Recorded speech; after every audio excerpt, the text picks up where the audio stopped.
Abre comigo a sua Bíblia, lá em 1 Pedro, capítulo 1, versículo 1 até o versículo 12.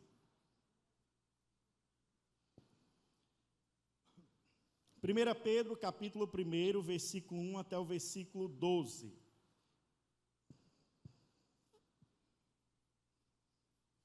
Hebreus, Tiago, aí vem 1 Pedro. Amém?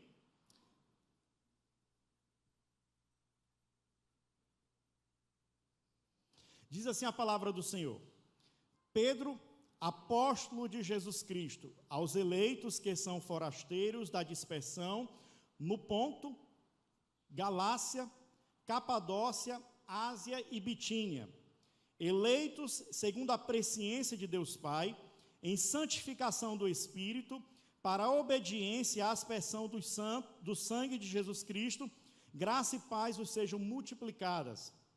Bendito o Deus e Pai de nosso Senhor Jesus Cristo, que segundo a sua muita misericórdia, nos regenerou para uma viva esperança, mediante a ressurreição de Jesus Cristo dentre os mortos, para uma herança incorruptível, sem mácula, imarcessível, reservada nos céus para vós outros, que sois guardados pelo poder de Deus, mediante a fé, para a salvação preparada para revelar-se no último tempo.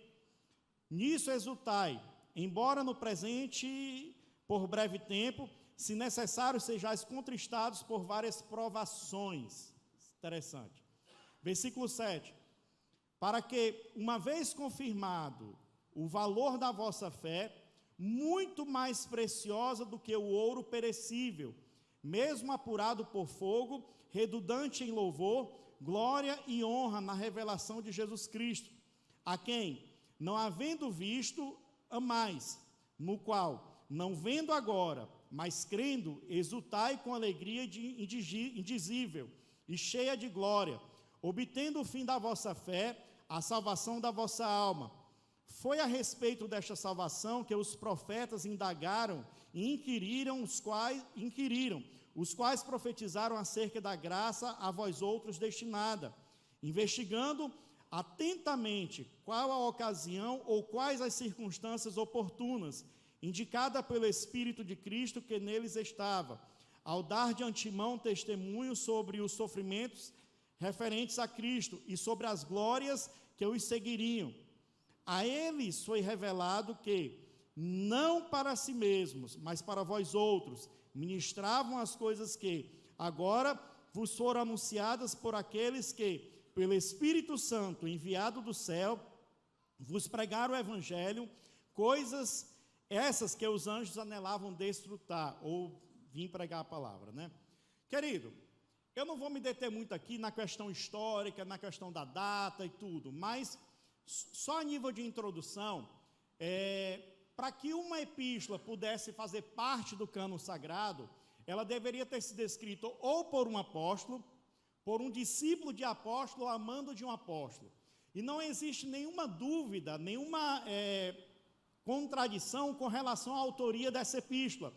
O autor dessa epístola é Pedro, tá certo? Foi ele quem escreveu essa epístola. E os destinatários dessa epístola, no próprio versículo 1, deixa muito claro. Pedro escreveu essa epístola para 5 regiões, judeus cristãos e gentios convertidos, que habitavam nessas 5 regiões, que era Ponto, Galácia, Capadócia, Ásia e Bitínia. Essas regiões aqui são regiões que Paulo não chegou a ir pregar o evangelho lá, nem na primeira viagem missionária, e na segunda viagem missionária, quando Paulo intentou ir lá, ele foi impedido pelo Espírito Santo. Mas não sabemos quem pregou o evangelho lá, mas tinha cristãos naquela região, e Pedro escreve a sua epístola, direcionando a sua epístola para esses irmãos que estavam nessa localidade, nessas 5 regiões do Império Romano. E por que Pedro escreveu direcionando a sua carta para esses irmãos? Porque eram irmãos que estavam sofrendo perseguições, irmãos que estavam sendo perseguidos por amor ao Evangelho, e Pedro escreve essa epístola para encorajar os seus filhos a perseverarem na fé que uma vez foi pregada a eles. Pedro escreve essa epístola para mostrar para esses irmãos que eles não estavam só, que Jesus Cristo estava com ele e que era Jesus Cristo que iria consolar cada um deles. Então, o objetivo dessa epístola era encorajar esses irmãos, judeus convertidos e gentios convertidos.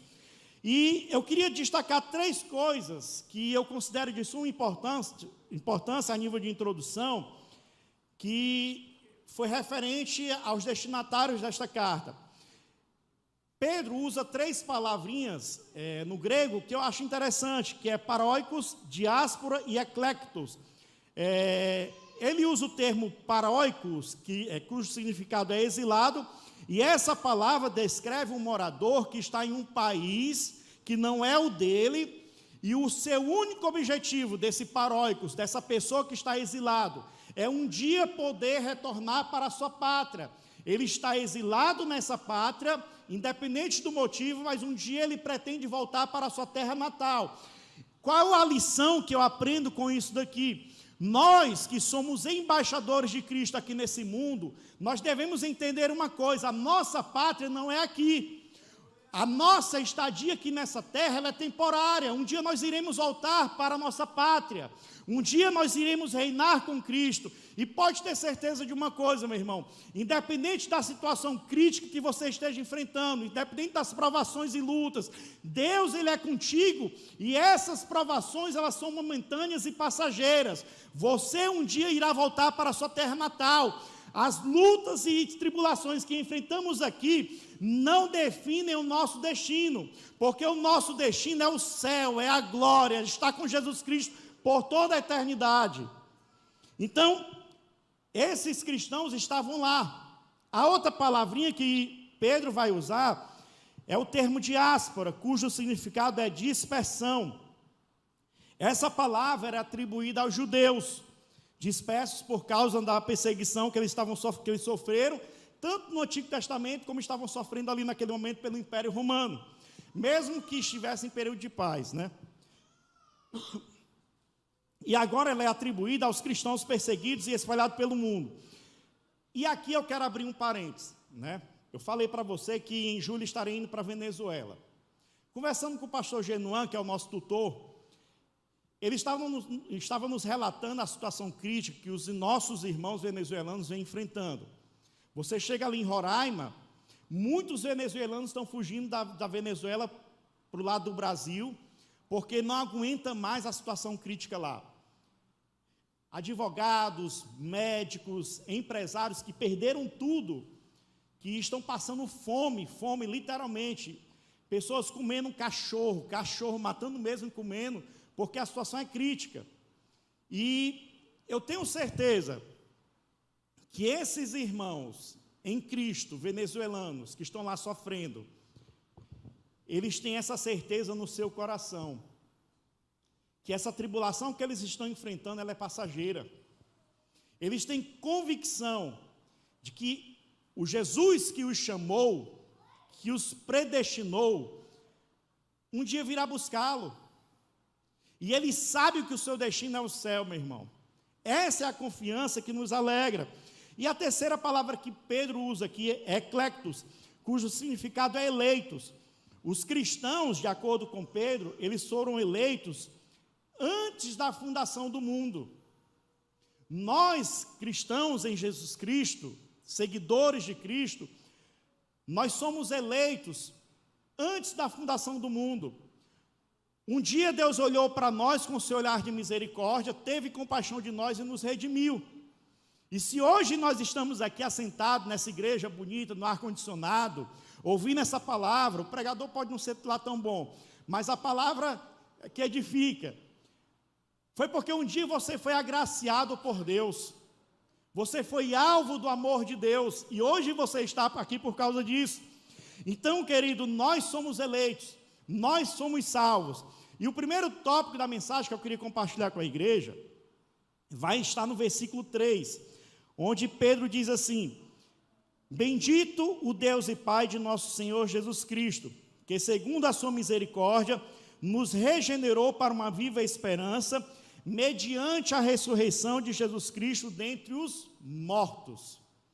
Entenda, Nesse versículo 3, o apóstolo Pedro está destacando a fonte e a natureza dessa salvação.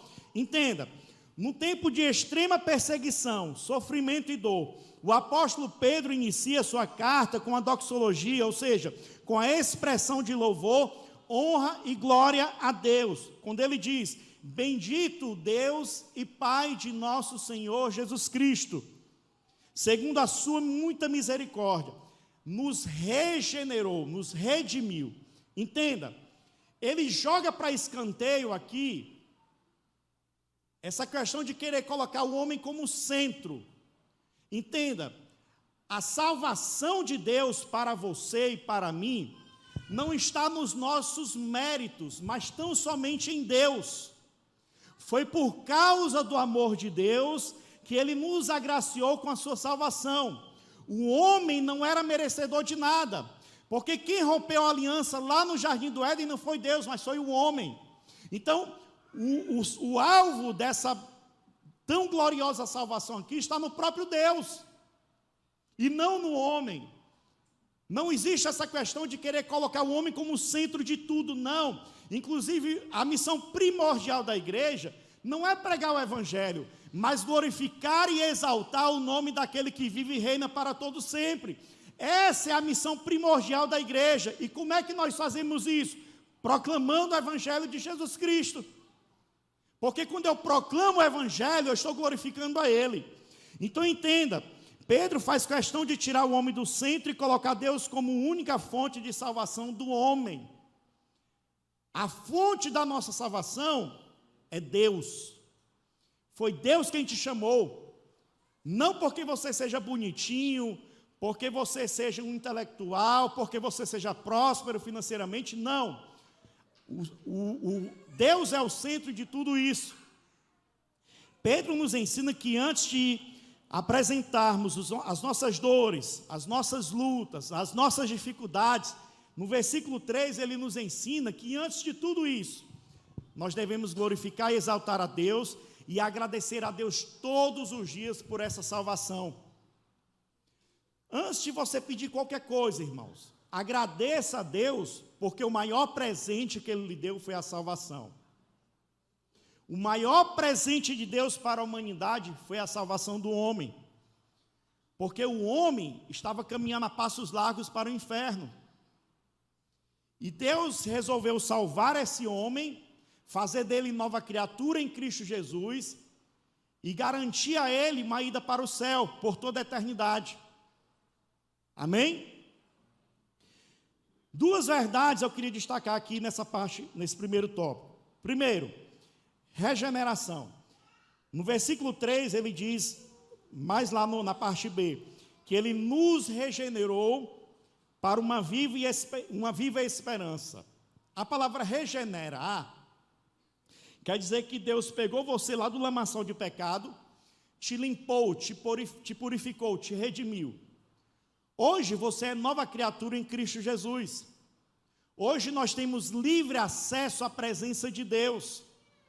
A partir do momento que eu fui regenerado por Deus, o apóstolo Paulo diz em 2 Coríntios 5,20 que nós nos tornamos representantes de Deus aqui nessa terra.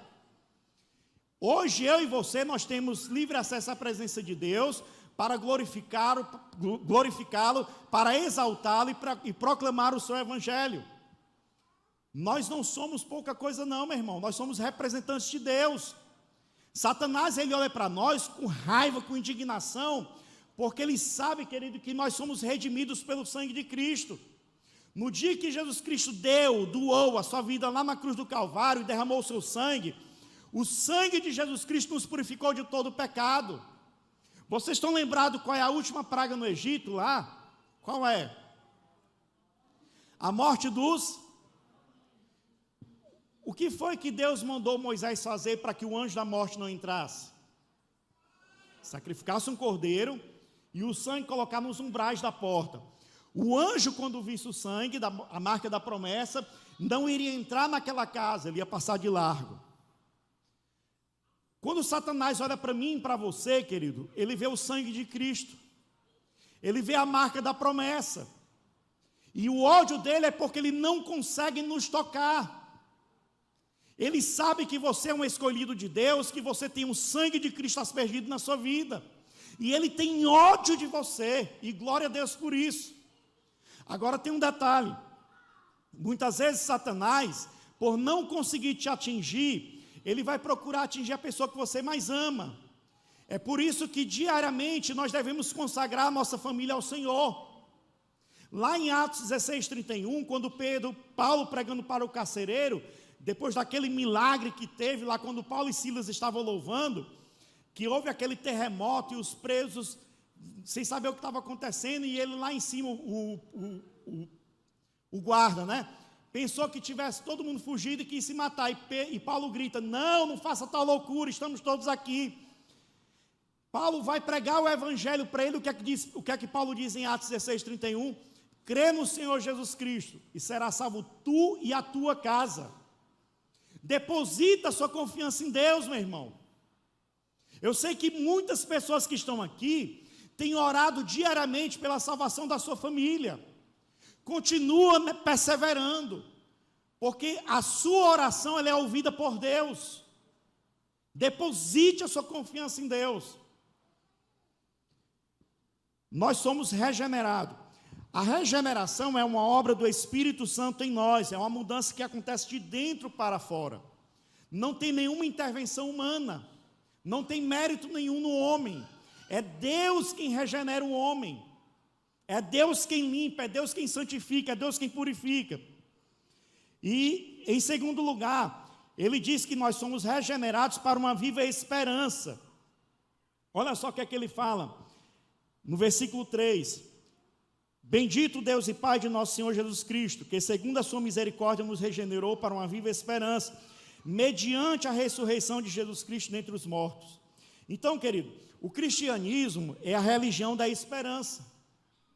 O cristianismo, ele consegue mostrar para o homem que nem tudo está perdido. Lá em 2 Coríntios 4:4, a Bíblia diz que o Deus desse século, que é Satanás, cegou o entendimento dos incrédulos para que não resplandeça nele a luz do Evangelho. As pessoas que estão lá no mundão estão cegas espiritualmente. E elas precisam de esperança. Elas precisam voltar a enxergar. E somente Deus pode realizar esse milagre. E o cristianismo, ele traz essa esperança. E a esperança é Jesus Cristo. É por isso que nós devemos pregar o Evangelho, meu irmão. Fazer discípulos de todas as nações, falar do amor de Cristo para as pessoas, porque eles estão lá, meu irmão, achando que estão bem, que estão felizes, mas não é. A pessoa que está lá no mundão mesmo, ela pode se alegrar por um momento, mas logo se entristece. Mas a esperança nossa, que é Jesus Cristo, meu irmão, o pau pode estar quebrando, meu irmão, pode estar dando tudo errado. Você pode estar passando por situações críticas, mas vocês sabem quem tem crido. Tiago, ele vai dizer no capítulo 1, versículo 3 em diante, que, bota aí na tela, Tiago capítulo 1, versículo 3, que vai dizer assim, meus irmãos, tende por motivo de toda alegria o passardes por várias provações, sabendo que a provação da vossa fé, uma vez confirmada, produz paciência, e a paciência... Mas deixa o irmão colocar aqui. O que é que Tiago quer nos ensinar com isso? Que quando passamos por provações, não é motivo para você se entristecer, não. É motivo para você se alegrar. É motivo para você glorificar a Deus, porque você sabe que a provação que você está passando, ela é passageira. Ela não veio para ficar. Amém? Mas eu já disse aqui, tá bom? Pode deixar. Então, meus irmãos, tende por motivo de toda alegria o passardes por várias provações. Se alegre, porque a provação, querida, ela não veio para definir o seu destino, para acabar com você, não. Amém? A segunda coisa que eu queria compartilhar com a igreja está no versículo 4, onde diz assim, ó, para uma herança incorruptível, sem mácula, imarcessível, reservada nos céus para vós outros. Querido, a recompensa de todo esse trabalho, de toda essa perseverança, é a salvação em Jesus Cristo. A recompensa que nós vamos receber é a salvação.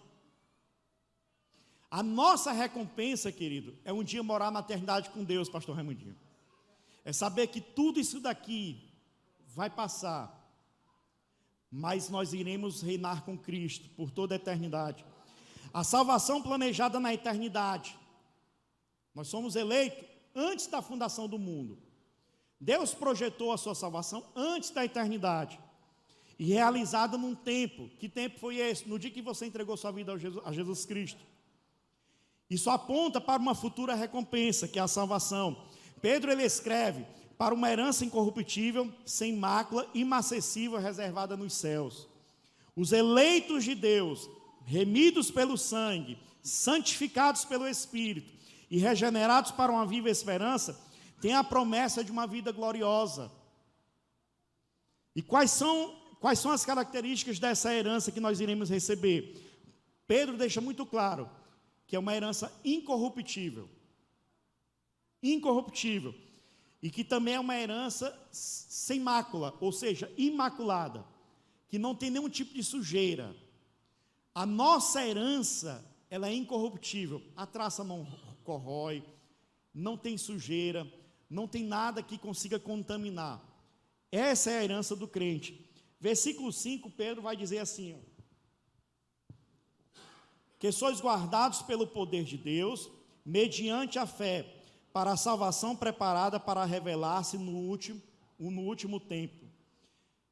Esse versículo 5, querido, ele vai falar aqui da segurança da salvação. Geralmente em seminário, tem muito esse tipo de debate, às vezes quando você está falando para alguém sobre esse assunto, e as pessoas questionam. Então pronto, peraí, deixa eu ver se eu entendi. No dia que eu entreguei minha vida ao Senhor Jesus Cristo, porque às vezes a pessoa pensa que foi ela que entregou, né? Mas no dia que Deus te chamou, te escolheu, te redimiu, que você recebeu a salvação, no versículo 5, o que Pedro está dizendo é que essa salvação, ela tem uma segurança. Você não perde essa salvação, porque ela foi entregue pelo próprio Deus. Lembra que eu falei no começo que o homem não tem mérito nessa salvação. O homem não tem participação nenhuma. Deus, ele nos escolheu antes da fundação do mundo. Te redimiu. Você é nova criatura em Cristo Jesus. Você não perde essa salvação. Por quê? Nós vamos dizer aqui algumas coisas. Como podemos saber que a salvação planejada na eternidade, executada em um tempo, no dia que você entregou a vida a Jesus Cristo, não se perderá? Como ter certeza que eu não irei perder a minha salvação no decorrer da caminhada cristã? Eu quero destacar aqui 3 coisas e eu queria pedir muita atenção da igreja. Eu queria destacar 3 pontos importantes, tá certo? Em primeiro lugar, a segurança da nossa salvação, ela é garantida pelo próprio Deus. No versículo 5, ele deixa claro que nós somos guiados pelo Espírito Santo de Deus. Nós somos guiados pelo Espírito Santo de Deus. Cadê? Pronto. A palavra que Pedro vai usar aqui, querido, no grego, ela dá a entender, e até tive conversando com o pastor Mateus hoje aqui de manhãzinha, sobre essa questão, mas a palavra que Pedro vai usar aqui no grego, Isla, dá a entender que é como se Deus tivesse colocado você em um forte, e Ele mesmo está fazendo a guarda desse forte, deste local. Ele mesmo quem te redimiu, e agora Ele te protege, porque Ele quem vai te guiar. Ele está guardando você para o dia final. Porque algumas pessoas falam assim, mas eu posso perder a minha salvação. Não, querido, a salvação como presente de Deus não é bijuteria não, meu irmão. Porque no dia que você entregou a vida a Jesus Cristo, o seu nome foi escrito no livro da vida com o sangue do Cordeiro. E não tem borracha nesse mundo que consiga apagar o seu nome do livro da vida. Quem é que vai entrar em um local que é protegido pelo próprio Deus para tirar você de lá? Não tem nada nem ninguém, meu irmão. É por isso que eu digo para você aqui sem medo, se você não entregou sua vida ao Senhor Jesus Cristo, entregue o mais rápido possível, porque Ele quer te proteger, Ele quer ser o Jeová de Sebaô, aquele Senhor que peleja por você, Ele quer ser aquele Deus que guarda você de qualquer investida de Satanás. Essa é a segurança que nós temos. Deus é quem protege você, a nossa salvação está garantida em Deus. A segurança da nossa salvação não depende de nós mesmos, mas repousa tão somente sobre o poder de Deus. O mesmo Deus que nos salva também nos garante a salvação. Nada nem ninguém pode nos arrancar da mão de Cristo. Meu irmão, se você está guardado na mão de Deus, debaixo da proteção de Deus, não tem capeta do inferno que consiga tirar você de Deus, meu irmão. Pastor, então pronto. Quer dizer então que já que eu fui salvo, não vou perder minha salvação, então eu posso curtir a vida doidado. A Bíblia diz que nós conhecemos a árvore pelo fruto que ela produz. Não adianta você dizer que é salvo em Cristo se a sua atitude não demonstra isso. O homem de Deus e a mulher de Deus, que tem a marca da promessa, que tem convicção da sua salvação, ele não anda impactuado com o pecado. Ele abomina o pecado, ele tem nojo do pecado. O homem de Deus, a mulher de Deus que tem o seu nome escrito no livro da vida, ele entende que agora é nova criatura em Cristo Jesus, e ele não anda levando uma vida de pecado, meu irmão. E isso não quer dizer que nós sejamos ali santinho, bonitinho, que não podemos errar. Não, somos seres humanos, e enquanto estivermos nesse corpo corruptível, poderemos cometer erro. Mas só que tem um detalhe, querido. O Espírito Santo, ele habita em nós. E quando a gente faz algo que desagrada a Deus, o próprio Espírito Santo nos incomoda. Ele nos inquieta, nos mostrando, dizendo que aquilo não está certo. E você, como eleito de Deus, meu irmão, você escuta a voz do Espírito Santo. Por que Davi foi chamado um homem segundo o coração de Deus, meu irmão? Você já parou para pensar nisso? Por que Davi foi chamado um homem segundo o coração de Deus? Deus olhou para Davi e disse assim: olha, um homem segundo o meu coração. Mas você vai estudar a vida do Davi, pastor, e você vê que Davi cometeu pecados absurdos. Meu irmão, só para contar um para os irmãos aqui, não vai dizer para ninguém não, pelo amor de Deus, viu? Sabe o que foi que Davi fez? O exército estava... Irmão, deixa eu beber água aqui. A voz aqui.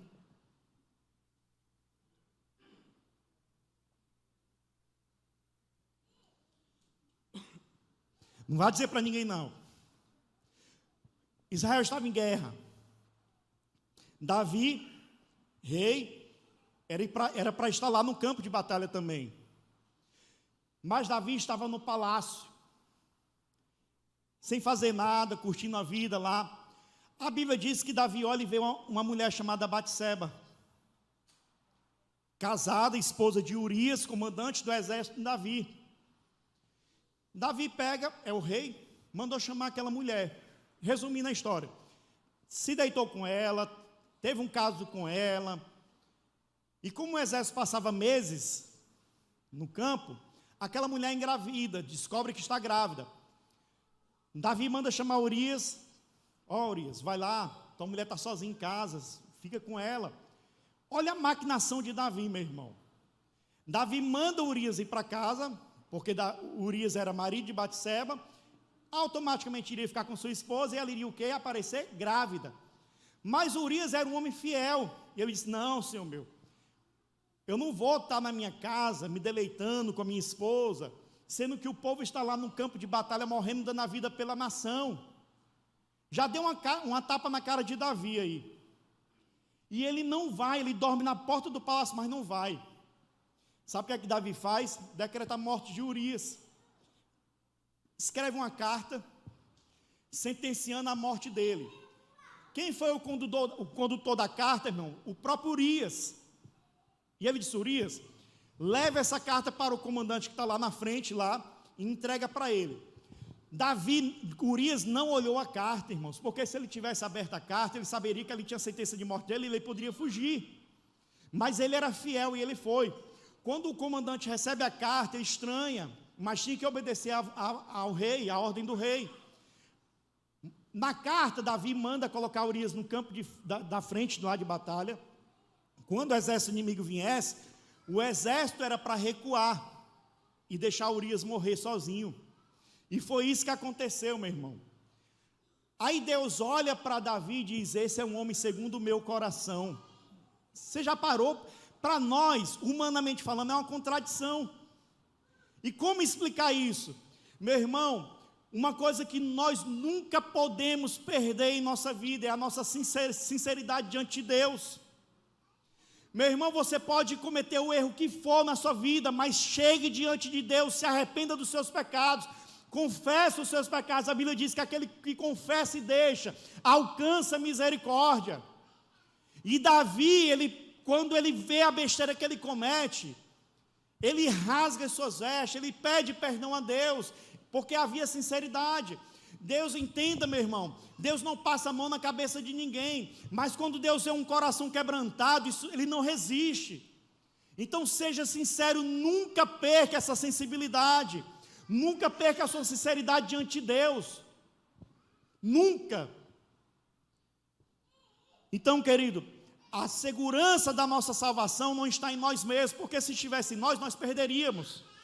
A segurança da minha e da sua salvação está em Deus, então nós não perdemos. Nós conseguimos perseverar, porque o sangue de Cristo está derramado em nossa vida, e o sangue de Jesus Cristo, querido, ele tem valor eterno.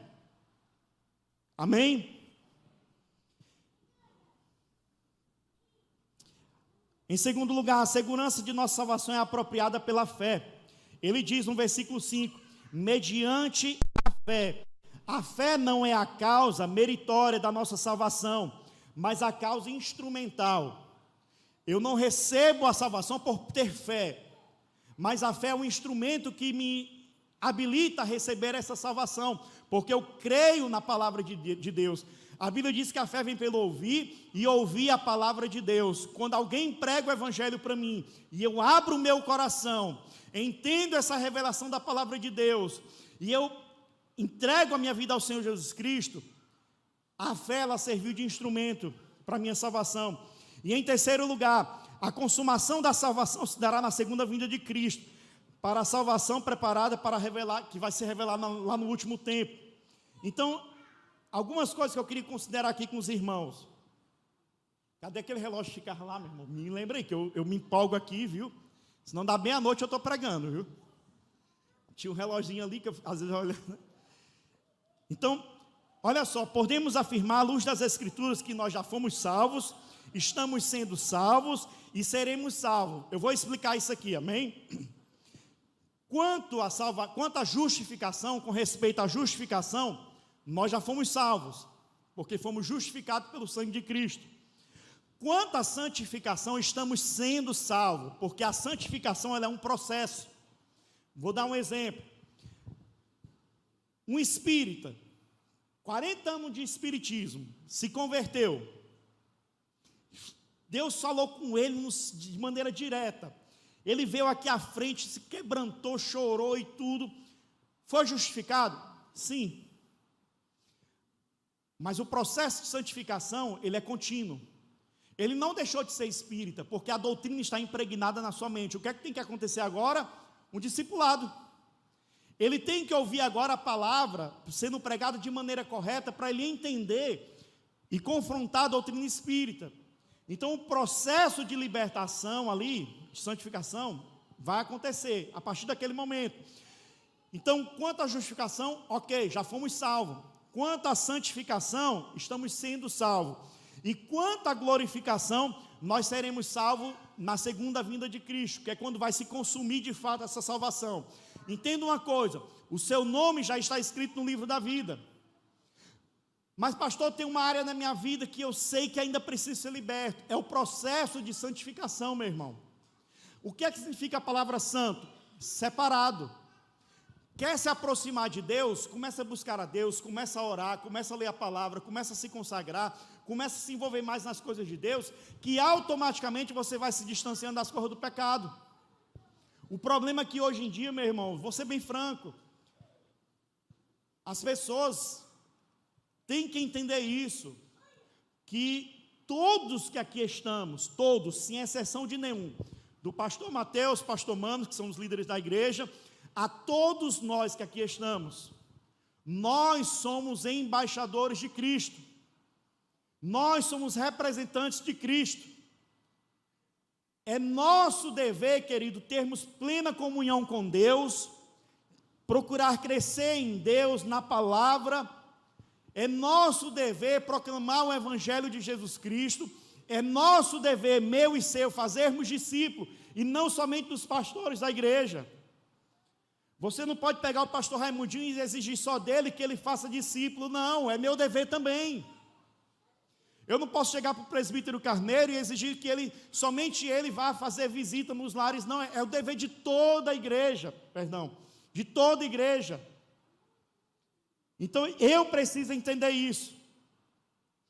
Agora, quando nós chegamos aqui no versículo 6, eu já vou finalizar, o que é que Pedro diz aqui, a partir do versículo 6?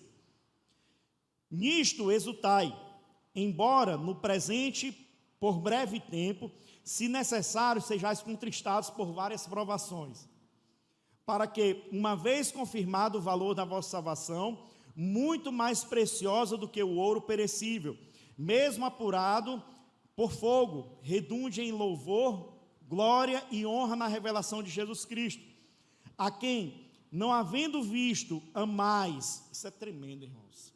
A quem vocês nunca viram Jesus, só ouviram falar, mas você ama Jesus, no qual, não vendo agora, mas crendo, exultais com alegria indizível e cheia de glória, obtendo o fim da vossa fé, a salvação da vossa alma.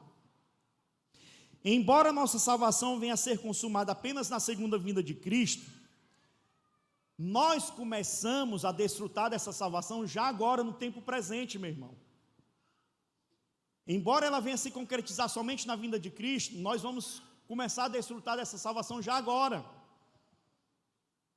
Os sofrimentos desta vida não conseguem palidecer, ofuscar as glórias benditas da nossa salvação. Pedro menciona vários fatos acerca das provações que enfrentamos nesta vida. Isso aqui é tremendo, preste atenção aqui, eu já vou concluir. O que foi que eu disse? Mesmo que a salvação venha se concretizar na segunda vinda de Cristo, nós vamos começar a desfrutar dessa salvação agora. Entenda uma coisa, independente das provações que Pedro vai enfatizar aqui, quando ele diz,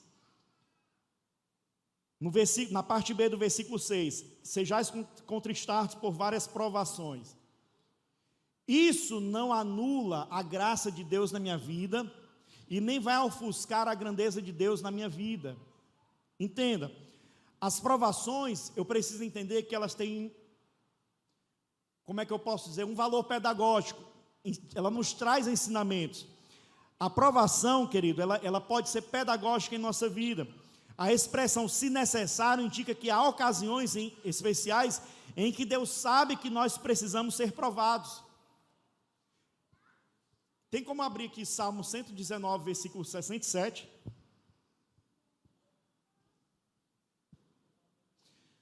Salmo 119, versículo 67.